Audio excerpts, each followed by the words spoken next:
Alors, voici le titre de la communication. Et je voudrais commencer par noter que, alors malheureusement, j'espère que je ne vais pas couper les titres, par noter que les effets des psychédéliques sur la créativité sont assez controversés. Et d'un côté, on a par exemple des titres de presse comme celui-ci qui suggèrent que toute la Silicon Valley, toute la créativité incroyable de la Silicon Valley est fondée sur l'usage de psychédéliques. Donc ça permettrait vraiment de décupler les capacités cognitives des individus. Et puis à l'inverse, là j'ai deux extraits de messages sur Reddit, dans lesquels, alors, il y a cette personne qui dit « mais j'ai des intuitions absolument incroyables sur le psychédélique, mais quand j'essaye de les transmettre aux gens, ils ne comprennent pas du tout ce que je suis en train de leur dire. Alors, est-ce que c'est que je suis un génie incompris, ou est-ce que c'est que c'est vraiment c'est vraiment nul et des stupidités ce que m'enseignent les psychédéliques ?» Puis vous avez cet autre thread dans lequel la personne dit « mais enfin… c'est vraiment tout ce qu'enseignent les psychédéliques, les expériences psychédéliques, c'est rien d'autre que du bullshit. » Donc, voilà. Est-ce que c'est vraiment l'essence à la base de la révolution à l'œuvre dans la Silicon Valley, de la créativité de la Silicon Valley, ou est-ce que c'est juste du bullshit? Et je vais essayer de répondre à cette question et de trancher. Alors, je vais procéder comme suit. Donc, premièrement, je vais faire un peu une revue rapide de la littérature des études qui ont été menées dans les années 60-70 sur la créativité et les psychédéliques. Ensuite, je vais rapidement faire quelques précisions conceptuelles sur ce qu'est la créativité. Je présenterai ensuite des travaux en neurosciences relativement récents en neurosciences de la créativité, notamment la question de savoir quels sont les corrélats neuronaux de la créativité dans le cerveau. Et puis, dans la quatrième partie, je présenterai des modèles issus des neurosciences computationnelles qui permettent de penser à nouveau frais la nature de la créativité. J'appliquerai ces modèles dans la cinquième partie à 3 classes d'hallucinogènes différents, dont les psychédéliques, qui sont des hallucinogènes sérotonergiques. Puis je tirerai mes conclusions. Donc, une brève revue, pour commencer, de la littérature sur les psychédéliques. Donc, probablement une des plus anciennes expériences est celle de Berlin et collègues, dans laquelle ils ont mesuré, donc là, toutes les premières études dont je vais discuter, c'est vraiment créativité artistique, hein, spécifiquement. Et ensuite, je parlerai de la créativité en un sens plus large. Et donc là, il y avait administration de mescaline et de LSD également. Je vais me concentrer sur la mescaline. Donc vous voyez, avec les artistes, vous voyez les dessins qu'ils faisaient avant l'ingestion de la substance et puis après. Et alors, il y avait un jury de juges donc qualifié pour évaluer la valeur artistique des dessins, et il est ressorti de cette étude que les jugements des juges étaient plus élevés pour les dessins après avoir ingéré de la mescaline, ce qui est assez douteux, je dois vous dire, parce que pour prendre cet exemple-là, si je devais acheter un tableau, je préférerais acheter ce croquis-là que ce croquis-là.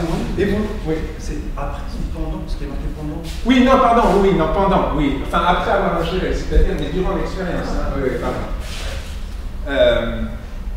Mais donc, vous voyez bien déjà, et je vais revenir là-dessus, mais l'aspect un peu arbitraire de ce genre d'évaluation. Ensuite, très connu, les expériences de Oscar Janiger. Et alors, j'ai mis ici Cary Grant, parce qu'il a pris du LSD, et il avait pris du LSD avec Oscar Janiger. Et donc, ce qu'a fait Janiger, c'est qu'à partir des années 50, il a commencé à donner du LSD. C'était à plusieurs centaines, voire il est arrivé à plusieurs milliers de sujets, et il s'est intéressé, notamment avec des artistes, à leur demander de reproduire cette cachine-là, donc durant l'expérience sous LSD. Et puis, suite à quoi, donc toutes ces données sont présentées notamment dans ce livre coécrit avec Marlene Dopkin-Lerios. Et donc, ce qu'il a ressorti, il a demandé à Carl Hertel d'évaluer tous les dessins, d'accord? Et donc, bien sûr, il y avait le dessin de la Kachina avant la prise de LSD, puis ensuite après, c'est-à-dire pendant l'expérience sous LSD. Et ce qui ressort de cette étude, c'est que l'historien de l'art Hertel était assez indécis. Il disait il y a des qualités à chaque type de dessin, je ne peux pas dire ce qui vaut mieux que l'autre. Alors ce qui est intéressant aussi, c'est que le style a changé assez souvent, c'est-à-dire que par exemple des artistes, des peintres qui avaient l'habitude de s'exprimer de manière abstractionniste se mettaient à être expressionnistes ou inversement. Donc il y a tout un tas de changements de style qui est assez intéressant. Et puis il y a eu un follow-up qui a été réalisé à la fin des années 90 par MAPS, dans lequel ils ont interrogé 45 volontaires qui avaient participé, et tous, sauf un, disent avoir une appréciation positive de leur expérience, et un tiers reconnaissent donc des effets durables bénéfiques. Donc plutôt positif, mais encore une fois assez indécis.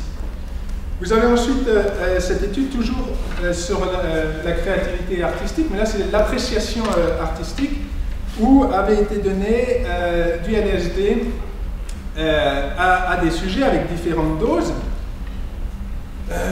Donc vous voyez, 250 microgrammes, donc c'est vraiment des bonnes doses, hein, 25 microgrammes ou 20 mg d'amphétamine.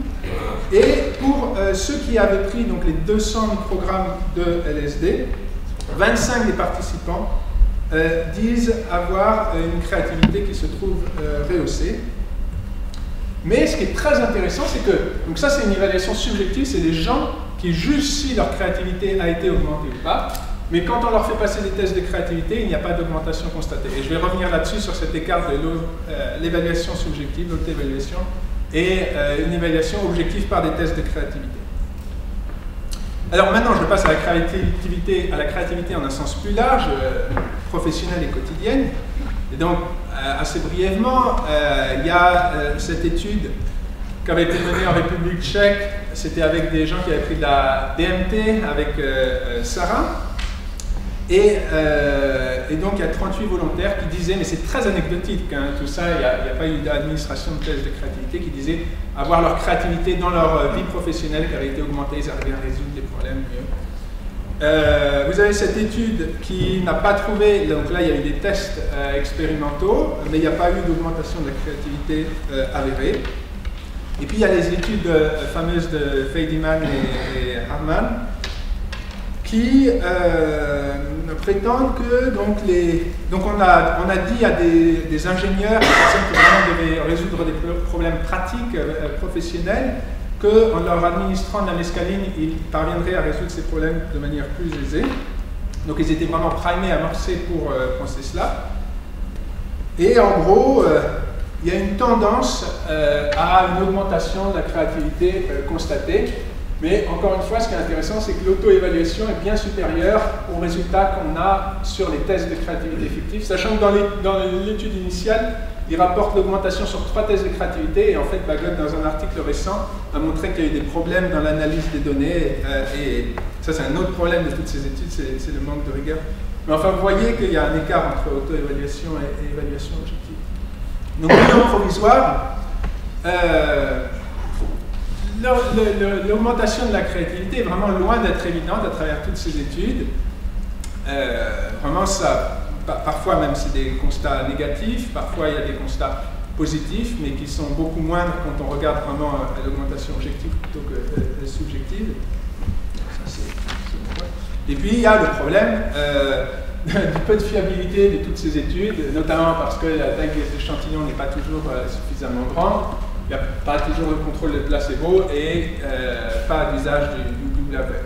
Et juste pour vous donner un sens de l'arbitraire du type de tests de créativité qui sont utilisés, donc là vous avez le test de Torrance, et par exemple ce que l'on demande au sujet, c'est d'utiliser cette forme de départ pour former et de dessiner en utilisant cette forme de départ différents dessins qui utilisent ce cercle. Et donc, quelqu'un qui va être noté comme créatif typiquement à faire ça, et quelqu'un de non créatif à faire ça, et puis ainsi de suite pour les autres formes. Vous voyez un peu l'arbitraire quand même de ces mesures. On n'est pas du tout dans de la psychophysique extrêmement rigoureuse. Alors, je voudrais dire quelques mots du concept de créativité qui est supposé être clair dans toutes ces études et qui mérite quand même quelques clarifications. Alors, déjà, certains auteurs ont remarqué la difficulté à mesurer, à créer des métriques de la créativité, parce que quand on crée des métriques de créativité, on envisage différentes options, et on dit que si un individu choisit telle option, on va l'évaluer comme créatif, s'il choisit telle autre option comme non créatif.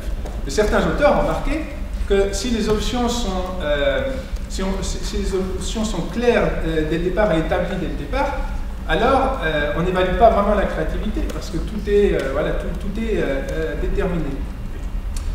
Et donc, une possibilité, c'est plutôt que d'utiliser des métriques, de faire comme, par exemple, à l'effet Janiger, c'est on va recruter des gens qui sont experts dans un domaine et on va leur demander d'évaluer la qualité des œuvres. Ce que je voudrais souligner, c'est quand même, donc, je montrais tout de suite à l'échelle de Torrance, c'est des métriques de mesure de la créativité qui sont assez arbitraires et la psychologie cognitive, aujourd'hui, nous donne des outils, je vais en présenter quelques-uns, qui permettent d'évaluer la créativité, à mon sens, de manière un peu plus rigoureuse. Alors un point important, c'est que la créativité comporte souvent deux dimensions.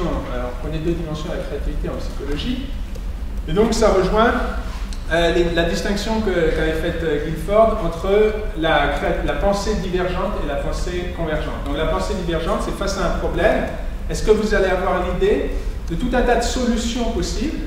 Vous avez formé tout un tas d'hypothèses pour résoudre ce problème. Et la pensée convergente, c'est ensuite, il faut sélectionner les meilleures hypothèses. Donc il y a ces deux points de la créativité, c'est savoir à la fois être très très créatif au sens où aller dans tous les sens, et puis ensuite être créatif au sens où savoir sélectionner la meilleure option. Et ça rejoint un peu des choses que l'on trouve chez Helmholtz, par exemple, avec les 4 stades de la création, où il y a une préparation, incubation, illumination et vérification. Et donc, toute cette partie-là, ça relèverait plus de la divergence et la vérification, la convergence. Et puis, il y a aussi, on trouve des choses semblables chez Donald Campbell. Donc voilà pour ce qui est un peu des clarifications conceptuelles quant à la créativité. Et je voudrais maintenant, donc dans cette idée d'essayer de développer un modèle un peu plus rigoureux de la créativité et ensuite de voir du coup ce qu'il en est de la créativité dans les psychédéliques et les hallucinogènes en général, dire quelques mots des données qu'on a en neurosciences de la créativité. Donc un grand débat en neurosciences est de savoir quels sont les corrélats neuronaux de la créativité et notamment quel est le rôle du cortex préfrontal. Alors le cortex préfrontal, c'est un peu la partie du cerveau qui se charge de toutes les activités de contrôle, toutes les activités exécutives. On pourrait prendre un peu l'image du chef d'orchestre, vous voyez, qui va un peu contrôler tout ce qui se passe dans le cerveau. Et en gros, il y a deux grandes théories. Il y a une première théorie qui dit que le cortex préfrontal est indispensable à la créativité. Donc il faut qu'il y ait un cortex qui fonctionne, préfrontal qui fonctionne normalement pour qu'il y ait créativité. Et là, vous avez tout un tas d'études, par exemple, qui montrent que les patients qui ont des lésions au niveau du cortex préfrontal ont des scores sur les tests de créativité qui sont diminués. Vous avez également donc, cette méta-analyse qui montre qu'il y a vraiment une implication directe du cortex préfrontal dans la créativité. Et puis également la densité de matière grise, c'est-à-dire la densité de neurones dans le cortex préfrontal permet d'améliorer la créativité. Ceux qui ont des densités moindres vont être moins créatifs.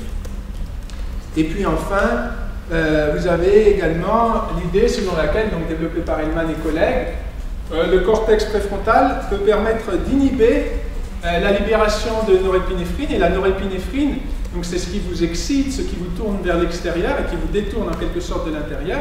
Et la créativité requiert comme une introspection en soi, et donc la norépinéphrine est reconnue comme étant comme nuisant à la créativité. Et donc l'activation du cortex préfrontal va permettre d'inhiber la libération de norépinéphrine et donc d'améliorer les performances créatives. Donc vous voyez, il y a tout un tas d'arguments pour dire que le cortex préfrontal est important dans la créativité. Mais vous avez inversement tout un tas d'études, par exemple le modèle de Dietrich, qui disent au contraire la créativité c'est une affaire d'hypofrontalité. C'est savoir en quelque sorte, sortir le chef d'orchestre de l'orchestre, et puis on se met à improviser, à jouer de manière beaucoup plus jazzy, etc. Et c'est ça la créativité.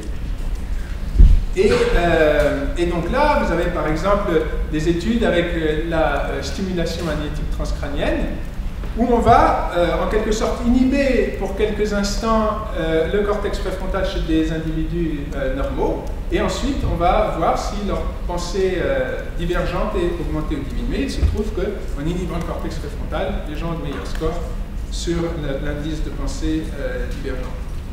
Bon, je passe vite sur ces autres études qui suggèrent donc encore une fois que plutôt la créativité serait liée à un abaissement d'activité du cortex préfrontal. Alors, que faire de toutes ces données qui sont à première vue contradictoires? Mais il y a certaines propositions dans le domaine qui suggèrent certaines possibilités de conciliation. Donc, par exemple, ce modèle d'Alice Flaherty qui propose la chose suivante, c'est que elle dit, au fond, le lobe temporal serait en charge de la génération divergente, donc de la créativité, serait en charge de la créativité divergente, et le cortex préfrontal serait mis en charge de la créativité convergente. Et donc ce que décrivaient tous ces auteurs, qui à première vue se contredisent, c'est juste deux facettes de la créativité, à l'image donc de ce que disait Guilford.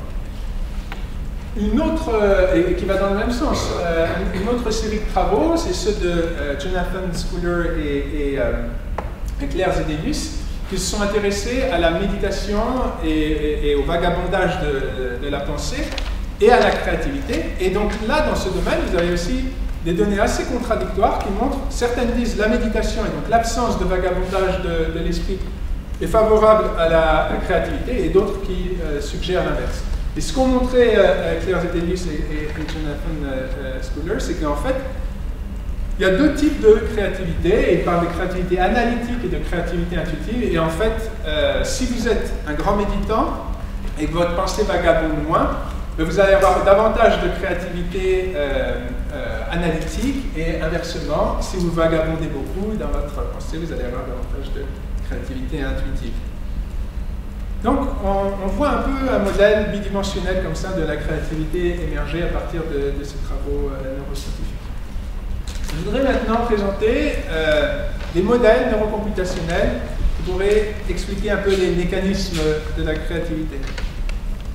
Alors le premier, c'est pas neurocomputationnel, mais c'est inspiré d'une psychologue des développements et psychologue cognitif, Alison Gopnik.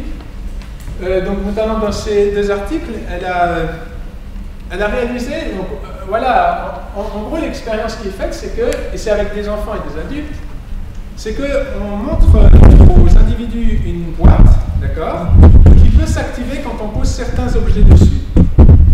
Et l'idée est la suivante, c'est que parfois la boîte s'active quand on pose plusieurs objets, il faut plusieurs objets ensemble combinés pour activer la boîte, donc la causalité est multifactorielle, et dans d'autres cas, il suffit d'un seul objet pour activer la boîte. Et il y a une phase, on va entraîner un premier groupe de sujets en leur faisant penser que la causalité de la boîte, l'activation de la boîte est unifactorielle, et puis le deuxième groupe, on va les entraîner en leur faisant penser que la causalité est multifactorielle.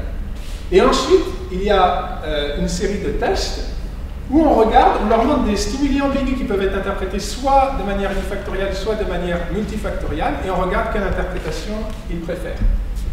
Et donc, si les gens prêtent attention aux données qui ont été présentées en phase d'entraînement, ceux qui ont été entraînés de manière unifactorielle devraient avoir une interprétation unifactorielle des stimuli ambigus, et inversement pour ceux qui ont été entraînés de manière multifactorielle. Alors, ce qui est très intéressant, c'est que donc là, vous voyez les résultats avec les différents âges. Vous voyez, c'est au cours de l'âge, donc chez les très jeunes, 4 ans, et chez les adultes. Et vous voyez que les enfants, quand ils sont entraînés de manière multifactorielle, ils infèrent de manière multifactorielle, et unifactorielle, ils infèrent de manière unifactorielle. Les adultes, au contraire, ont un biais cognitif vers une explication unifactorielle, et donc leurs performances diminuent, sont bien moindres au cours du temps. Et d'où l'idée qu'en fait la cognition des enfants est beaucoup plus flexible, parce qu'ils prêtent attention à ce qu'on leur montre, et sur des tâches causales comme ça, ils ont de meilleures performances que les adultes. passe là-dessus. Et ce que je voudrais simplement dire, c'est qu'il y a deux grandes explications à cette différence constatée entre les enfants et les adultes. C'est une première, c'est que les enfants ont des hypothèses quant à comment expliquer donc, ces stimuli ambigus, ont des hypothèses, un ensemble d'hypothèses, un espace d'hypothèses beaucoup plus vaste que les adultes. D'accord ? Les adultes, ils sont cantonnés, biaisés par cet a priori de causalité unifactoriale qui les empêche de prêter attention aux données qu'on leur montre, okay ? Aux données courantes qui leur sont présentées. Donc ça, c'est une première possibilité. Et puis une seconde possibilité, c'est le fait que les enfants ont des priors, des attendus, des croyances a priori, qui sont moins fortes que les adultes, et du coup, ils vont prêter davantage attention aux données qui leur sont présentées. Je vais revenir là-dessus plus tard, vous verrez. Et donc voilà le premier modèle donc, de la créativité comme flexibilité cognitive, donc c'est-à-dire deux choses. Premièrement, la capacité d'envisager beaucoup d'hypothèses quand vous avez expliqué quelque chose, par exemple, comment interpréter des stimuli ambigus d'une machine causale, et également, la flexibilité cognitive peut être liée au fait que vous allez prêter attention davantage aux données et moins vous reposer sur vos connaissances passées. Alors, un deuxième modèle, c'est celui venant de l'étude des réseaux de connectivité fonctionnelle. Donc, ça a été développé dans les années 90 par Carl Friston. Et l'idée, c'est qu'on va regarder quelles sont, à un moment donné, quelles sont les différentes aires du cerveau qui s'activent ensemble quand vous faites faire une tâche ou pas de tâche aux individus, d'accord? Et donc ce dont vous vous rendez compte, c'est comme au niveau géopolitique mondial, il y a certains pays qui communiquent beaucoup avec d'autres et d'autres moins. Mais là, on va voir quelles sont les aires dans le cerveau qui communiquent beaucoup. Et une manière de mesurer ce qui se passe de manière globale dans le cerveau en termes de connectivité, c'est d'utiliser la notion d'entropie informationnelle développée par Claude Shannon. Et donc, pour introduire de manière très simple la chose, c'est qu'est-ce que c'est l'entropie pour Claude Shannon? Eh bien, imaginez qu'on tire une pièce qui peut tomber soit sur pile, soit sur face. Les possibilités sont seulement il y a seulement deux possibilités, d'accord? Donc là, l'entropie, c'est-à-dire l'incertitude que vous avez quant au résultat qui va advenir, est relativement faible. Si on prend maintenant le cas d'un dé, lorsque vous lancez un dé à 6 faces, vous avez 6 possibilités, et donc l'incertitude quant à ce qui va advenir lorsque vous aurez lancé le dé est bien plus grande qu'avec une pièce à 2 faces. Donc on va dire que là, l'entropie, c'est-à-dire ce que vous apprenez en acquérant l'information de quel est le résultat du lancer de dé ou du lancer de pièce, eh bien l'entropie, donc l'information que vous allez acquérir, est plus grande dans un cas où il y a plus d'incertitude que dans un cas où il y a moins d'incertitude. Et donc ce que l'on va faire, c'est qu'on va appliquer ce principe d'entropie informationnelle à l'étude de la connectivité entre les aires. C'est-à-dire qu'un cerveau dans lequel les connectivités se font un peu au hasard ou de manière très peu prédictive va être un cerveau à haute entropie, et au contraire, si le cerveau fonctionne de manière, et les connexions entre aires fonctionnent de manière très prédictive, on va dire qu'il n'y a pas d'entropie. Et simplement, je vais passer rapidement là-dessus, mais il y a en gros deux types de mesures d'entropie. Il y a un type de mesure qui va s'intéresser, qui est plutôt, si vous voulez, diachronique, c'est-à-dire à un moment donné, est-ce que le pattern de connectivité du cerveau, est-ce qu'il y a beaucoup de motifs, beaucoup de patterns différents que peut prendre le cerveau, d'accord? Et puis il y a une mesure diachronique qui est, à travers le temps, donc sachant quel est l'état du cerveau à T1, est-ce que je vais pouvoir facilement prédire l'état du cerveau à T2 en termes de connectivité? Un autre modèle, qui n'est pas son lien avec le précédent, c'est celui des réseaux d'attracteurs de Rawls. Et en gros, l'idée, donc c'est ce qui beaucoup intéressé Rawls à la schizophrénie, et ce qui l'intéresse, c'est le fait que les schizophrènes ont très souvent des pensées intrusives, donc la pensée est très erratique des schizophrènes. Il interprète ça en termes donc vous pouvez vous représenter tous les états possibles de la pensée humaine comme un réseau d'attracteurs. Et donc un point correspond à un état de pensée donné, ça peut être une hallucination, ça peut être n'importe quel état mental. Et donc, en gros, l'idée de Ron, c'est de dire que vous avez des bassins d'attraction qui sont plus ou moins profonds, d'accord? Et quand, par exemple, vous avez de au niveau de la dopamine, donc il y a en gros deux grands types de récepteurs auxquels il s'intéresse, dopamine, donc les D2 et les D1. Et ce qu'il observe, c'est que quand il y a trop d'activation des récepteurs à dopamine D2, eh bien, les attracteurs vont devenir de plus en plus superficiels et donc la pensée va pouvoir facilement sauter d'un état à un autre. Et donc ça ressemble un peu à la créativité, au sens où la pensée voilà, devient très, très erratique, beaucoup plus exploratoire qu'elle ne l'est d'habitude. Et au contraire, l'activité sur les récepteurs D1 vont permettre d'améliorer le ratio entre le signal et le bruit, et donc d'approfondir, vous voyez, les attracteurs et avoir une pensée plus stable. Et donc, vous avez, par exemple, tous les mécanismes de traitement des patients schizophrènes se fondent sur les médicaments antipsychotiques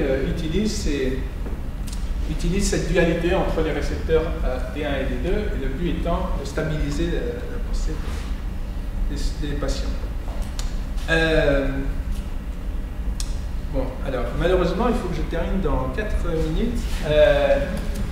Un dernier modèle, rapidement, c'est celui de Kalina Christophe et collègues. Et donc, ce qui est très intéressant, c'est qu'ils distinguent au sein du cerveau vraiment 3 grands types de mécanismes, 3 niveaux d'action. Donc, vous avez le cortex préfrontal qui permet d'assurer les contraintes délibérées sur la pensée. Donc, quand par exemple vous faites de la méditation, vous allez utiliser ces régions-là pour stabiliser votre pensée. Ensuite, vous avez par exemple tous les réseaux de science qui font que les stimuli venant du monde vont vous faire, par exemple, si quelque chose surgit sur ma droite, je vais tout à coup tourner mon attention là-dessus. Donc les réseaux de science vont permettre, ce sont des contraintes automatiques qui vont faire sauter ma pensée d'un état à un autre. Et puis ensuite, vous avez tout ce qui relève du lobe temporal médian. Donc c'est par exemple toutes les structures hippocampiques et para-hippocampiques qui permettent de simuler, d'imaginer, de simuler des états possibles du monde, etc. Et qui donc vont produire une grande diversité de la pensée. Donc voilà pour ce qui est des modèles. Et maintenant, je voudrais appliquer ce modèle à différents types d'hallucinogènes. Donc les hallucinogènes dont je parlerai, c'est les sérotoninergiques, c'est-à-dire les psychédéliques, LSD, psilocybine, etc. Ensuite, les antiglutamatergiques, qui sont antagonistes aux récepteurs NMDA, comme la kétamine. Et puis les anticholinergiques, qui sont des antagonistes des récepteurs muscariniques. Et vous allez voir que les effets de chacun de ces hallucinogènes est assez différent sur la créativité. Alors, est-ce que il faut vraiment que je termine dans 2 minutes ou que... Ça serait dommage. Ouais. Bon, je prends quoi, 4 minutes? Ouais, ça va, ok. Parce qu'il y a eu beaucoup d'introductions et là j'en viens au cœur du sujet. Alors, qu'en est-il de l'entropie? Donc encore une fois, c'est les réseaux de connectivité au sein du cerveau.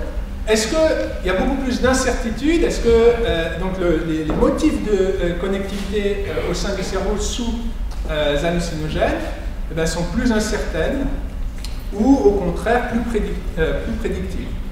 Alors, Robin Carhart-Harris a participé à élaborer cette théorie du cerveau anthropique et il a montré, il y a tout un tas d'études, que en fait, l'entropie sous psychédélique était augmentée. Donc, encore une fois, il y a beaucoup plus de motifs qui vont être aperçus.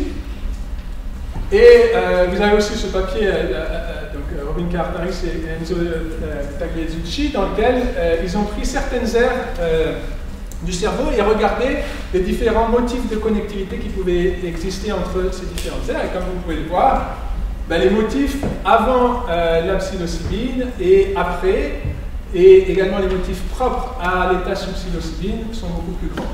Donc de manière générale, sous sérotoninergique, l'entropie est augmentée.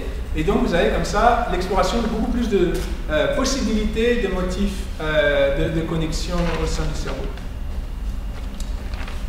Alors, dans ce récent papier, il a été montré que c'est le cas du LSD, de la psilocybine, mais c'est également le cas de la kétamine, qui est lui un anti-glutamatergique. Donc vous retrouvez également cette forte entropie avec la kétamine. Et même, dans ce papier, il montre qu'en fait, les indices d'entropie sont plus élevés pour la kétamine que pour les sérotoninergiques. Et à l'inverse, la scopolamine, qui est un anticholinergique, il n'y a pas de mesure précise de papier mesurant précisément l'entropie, mais vous avez ce papier qui mesure la connectivité fonctionnelle sous scopolamine, et on montre que vous avez une réduction en fait de connectivité, donc très probablement la scopolamine entraîne une baisse de l'entropie, donc le cerveau là va établir moins de motifs que d'ordinaire, de connexion que d'ordinaire. Alors un problème avec, donc là on a parlé d'entropie, pas d'entropie. Mais ce qui m'intéresse, c'est que également, il est important de regarder la survenue d'idées délirantes au sein de ces états, parce qu'une idée délirante, c'est typiquement ce que j'ai défini précédemment comme un bassin d'attraction profond. Quand vous avez une idée délirante, elle persiste. Et donc, c'est contraire à cette idée de pensée erratique, de pensée créative qui va dans tous les sens, parce que quand vous avez une idée délirante, elle reste, ça témoigne d'une stabilité, d'une atrophie de la pensée. Et ce qui est intéressant, c'est que vous avez différents scores qui évaluent le blocage, par exemple, le blocage de la pensée, et vous voyez que sous psilocybine, il y a très peu de blocage de la pensée en comparaison à la kétamine. Et bon, je vais très vite, mais là je voulais discuter des corrélats neuronaux de ces blocages, de ces pensées délirantes. Et ce que l'on sait, c'est que c'est très lié au cortex préfrontal. Quand ce cortex est désactivé, il va y avoir une forte probabilité de survenue d'idées délirantes. Et ce que l'on sait, c'est que la kétamine entraîne une désactivation importante de ces parties préfrontales, notamment le cortex préfrontal dorsolatéral, et également c'est le cas des anticholinergiques.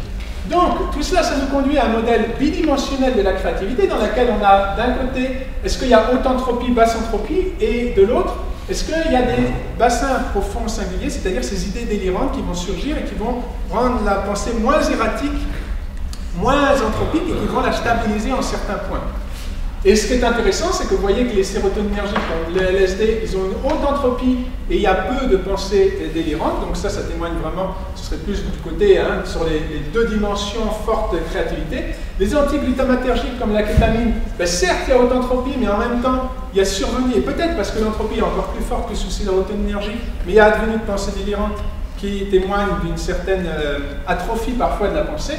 Et puis, les anticholinergiques, eux, consistent en une basse entropie et en plus certains bassins d'attraction profonds.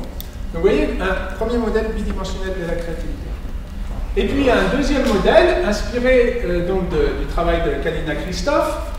Donc, on a vu tout à l'heure qu'elle distinguait entre trois niveaux avec ses collègues. Et ce que je voudrais suggérer, c'est que la créativité convergente, donc ça, c'est la capacité à choisir, une fois que vous avez plein d'hypothèses, vous avez créé plein d'idées, de choisir la meilleure.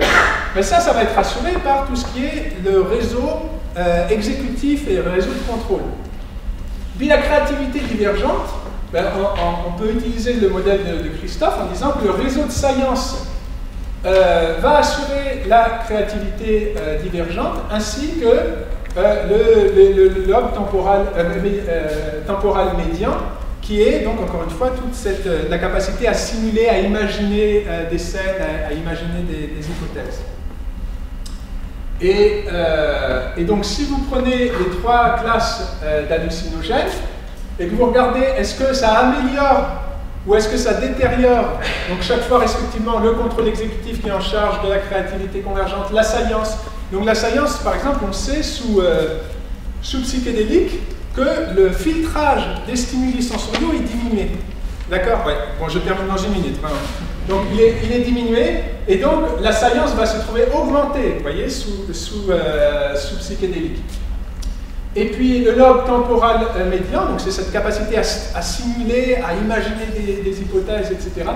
Et donc, vous voyez qu'il est amélioré sous sérotoninergique, mais par exemple, il est diminué sous scopolamine et probablement aussi sous kétamine. Et donc vous avez comme ça un modèle tridimensionnel de la créativité.